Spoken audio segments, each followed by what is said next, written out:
in case anyone was looking to get their turnaround renders to look a little bit more like last term's Arnold renders from Maya, I set up this Marmoset file, and since we don't have time to really get into Maya and Arnold, I figured this was the next best thing. There are obviously limitations between Marmoset and an actual ray tracer like Arnold, but this should give you some comparable results. And if you're new to Marmoset's navigation is exactly like Maya and is exactly like Substance Painter. So Alt and left click and drag is going to rotate. Alt and middle mouse click and drag is going to pan, and then Alt right click in and out is going to zoom in and out. All right, so pretty straightforward. On the left hand side of Marmoset is you basically your scene manager. So anything that you create is going to go here. Create as in like lights or cameras, render setups, organizational things like folders. That's all going to be there. The bottom of that window is going to be like the properties. So depending on what you click on, you get a different set of properties, right? So the scene, this lets you say, for instance, show the scale reference. So it's this dude here. Apparently this head, I thought I set this up differently, but apparently I didn't. So this entire bust is well over 6 feet tall.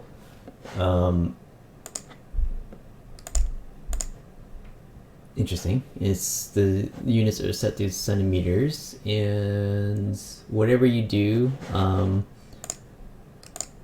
you don't have to really worry about this too much. It's just that bring in your scene from bring in your FBX file. I'll talk about getting that in a second here, but bring that in and make sure that your model is scaled roughly to either this head or the horse model here that I have. So let's go back to the bust here. And so for instance, like if I click on the camera, you'll see that the properties change quite a bit. Render is also changing a lot as well. On the right hand side is the material manager, and this is basically everything in the scene. You're free to add more. You can create more materials if you want to play with it. I'm gonna give you these presets. So like this clay, for instance, like this, I can just drag this Lambert on here, and so the default gray Lambert actually works really well. I mean, it actually looks like a plaster. So I mean, maybe you could use this as well. But especially if you have a lot of models or objects, you're not going to want to drag like this, because that just takes forever, right? So if I look in the scene manager, right? So there's that group for the head bus, and inside that group, anytime you bring in like an FBX or like an OBJ, it'll have it nested under this little group or geometry group. And in this case, each subtool in ZBrush was brought in as a separate object, which is nested under this little group here. So I can drag a material onto the group itself, and it assigns it to everything, so that's way faster than trying to do it manually.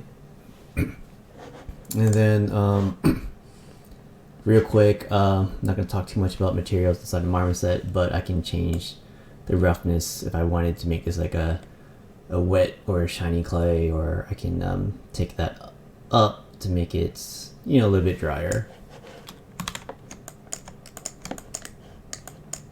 Something like that.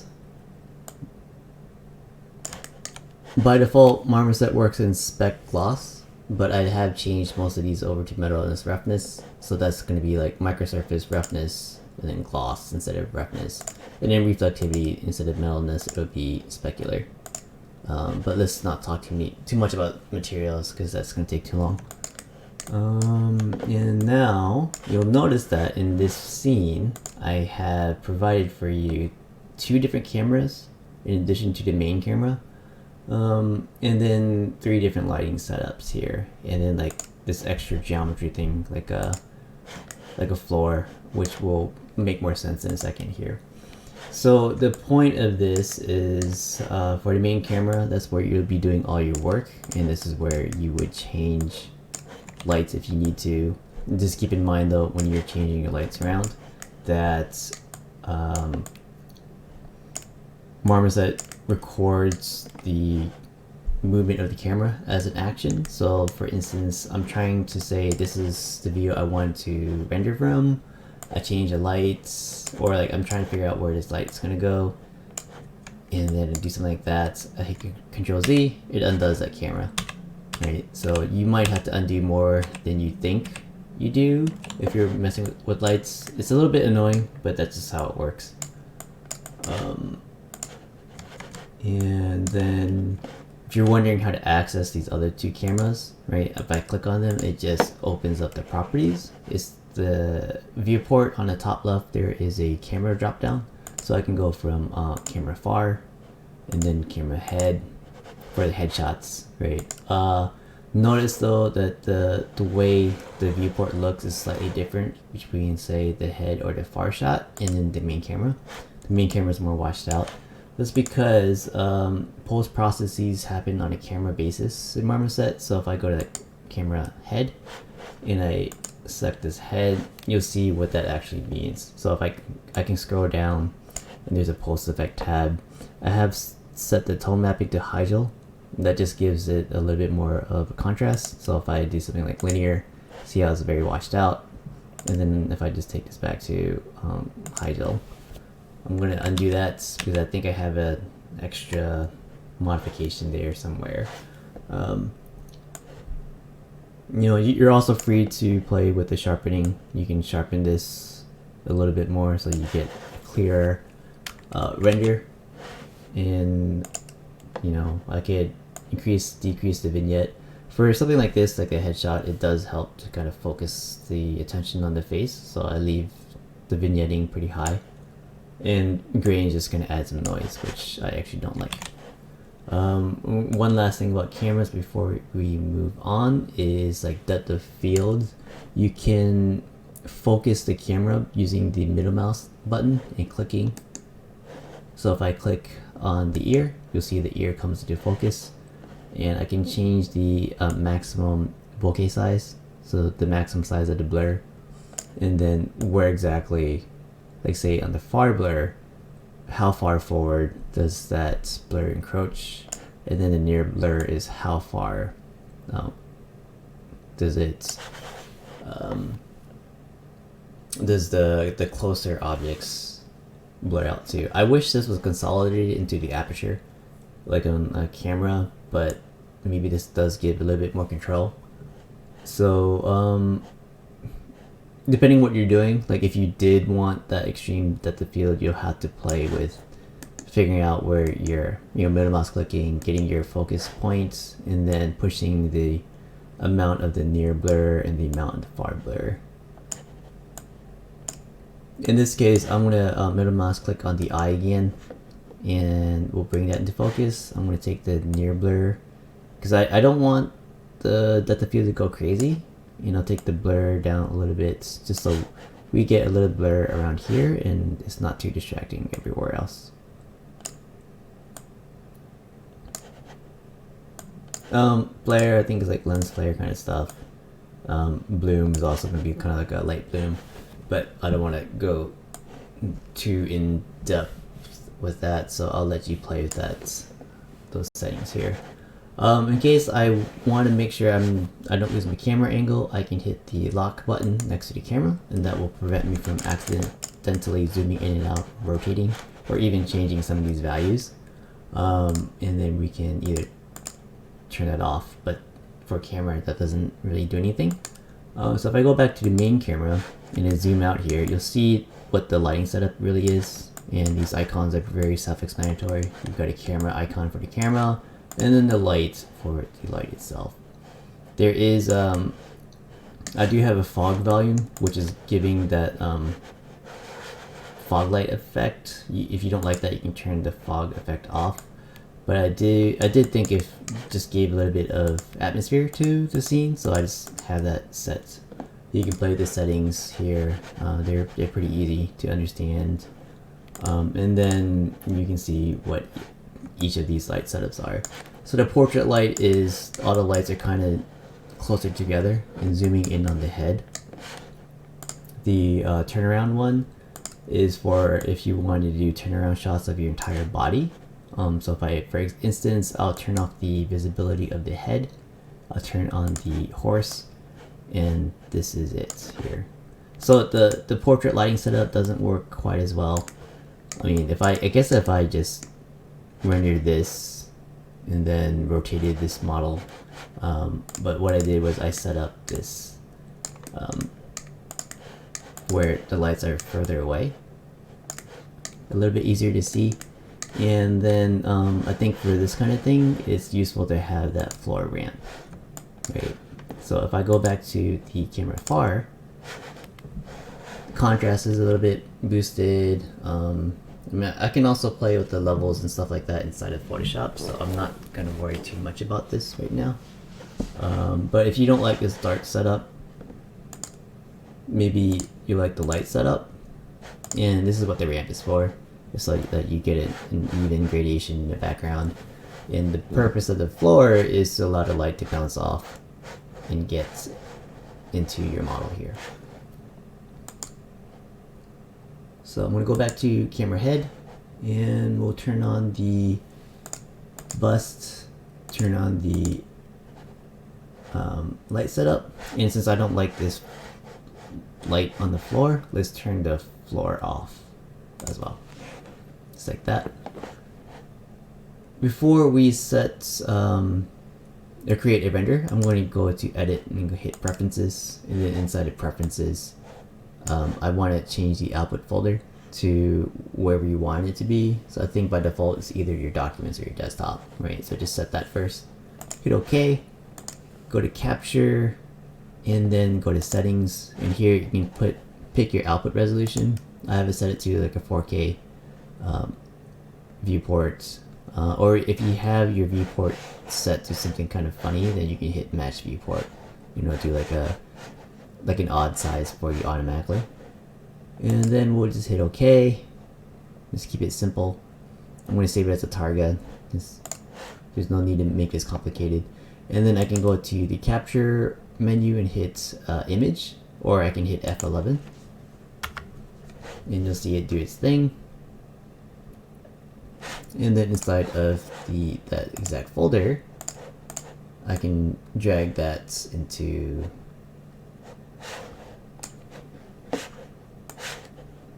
Photoshop, and there's my render. So now I'm free to do whatever I want to. You could also set a alpha cutout if you wanted to replace this background with something else, and that's going to be back in capture settings, enabling that transparency option. But I don't think we need to do that right now. So there we go. Maybe I'll do like camera far, and you know, we can do the same thing. You know, don't do screenshots because you'll just get this gizmo and you'll get all these light icons everywhere. So just hit F11, let it calculate a little bit, and it's going to output. You know, I'm going to go back in to the head for a second, and I'm going to ignore that render. But you see how the shadows aren't the best quality? So I have a lot of things turned off just because I don't know how well your computer is going to handle it, and mine honestly does not handle this very well. But if you go to the render tab, there's like a resolution thing. If you increase this to like 2.2 to 1, just double the resolution, everything is a lot clearer, but this gets majorly slow. Especially once I do something like turn on the shadow resolution to ludicrous, and then I set the occlusion detail for under the global illumination to 4x, so you can see how much my computer lags with doing this. So I wouldn't do this until you're ready to do your final render. The render itself doesn't take that long, but yeah, you don't want this on when you're setting your file up. So voxel resolution, I can also set this to high, and then if I do a So AO is on. We'll hit F11 again.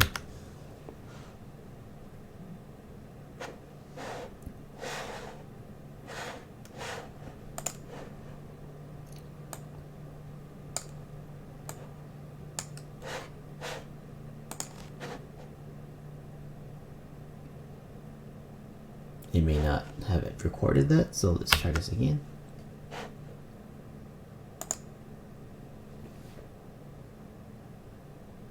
Okay, so it's not recording. So let's just go to the menu itself, and then I'm gonna hit image. Like really, you probably don't need to go this high. You probably don't even need to go double resolution here. Typically that's more for like dithered alpha to make that look better. And even like ludicrous is probably too much, and 4x occlusion detail is probably too much as well. But just to show you that difference, let's drag this into Photoshop. So if I drag this on top, right, so there's a pretty dramatic difference between the new one and the old one. Shadows are much better. So yeah, just keep that in mind. But I'm going to turn this back down to 1:1.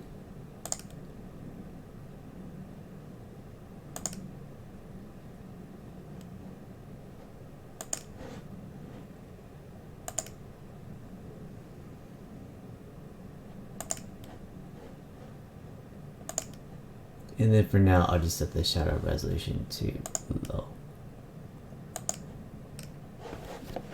Yeah, so now I think the performance will be a lot better. We can switch back to our main camera.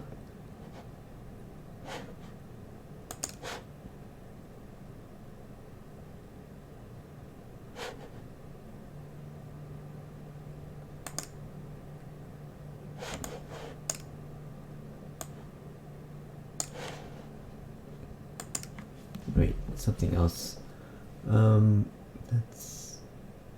Oh, this is still set to 2:1. Let's go back to 1:1. Hopefully it sticks. There we go. And there we go. Much faster. Still, not the best speed, but that's okay. If we're talking about setting up your file, all you need to do is go to File, Import. You can delete the ones I have, or just hide them, turn them on and off, just so you get a sense of where I place things. And then I'll import the model of, say, where's that horse?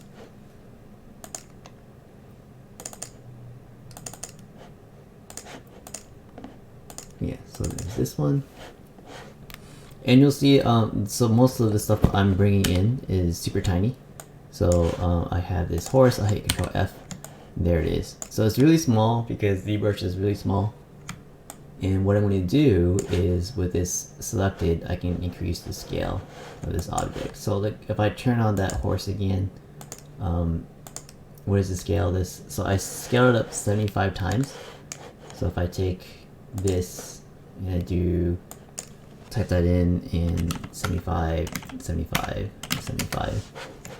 So the gizmo is usually stuck in like object space, and you don't get the scale handles like you do on the other programs here. So I'll just like move it where I need to move it, and if I need to place it somewhere,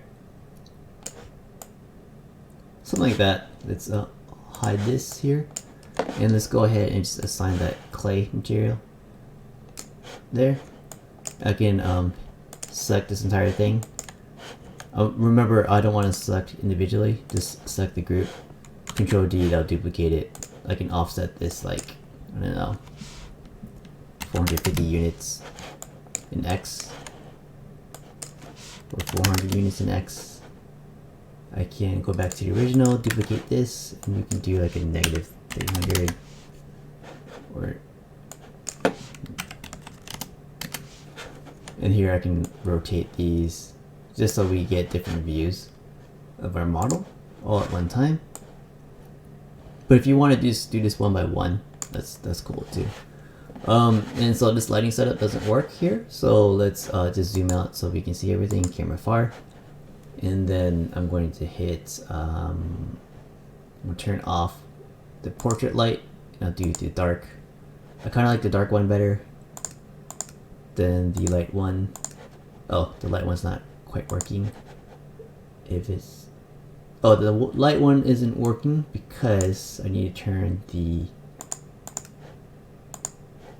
ramp back on, like that. Yeah, so there's the light and then there's a dark one. So same thing, I can hit F11 to capture, and just make sure though, if you want the best quality, just recap one more time, that's going to be under render. Upping this resolution to from 1:1 to 2:1. Turning the shadow resolution to ludicrous. I mean, high is probably fine. And then occlusion detail to 4x. And probably want to take the voxel resolution of the GI to high as well. And I think that should be about it. Hopefully that helps. I mean, it's pretty straightforward. I know I kind of glossed over a lot of stuff, but just let me know if you have any questions. This will be up in the drive, and I will send you a link in Discord.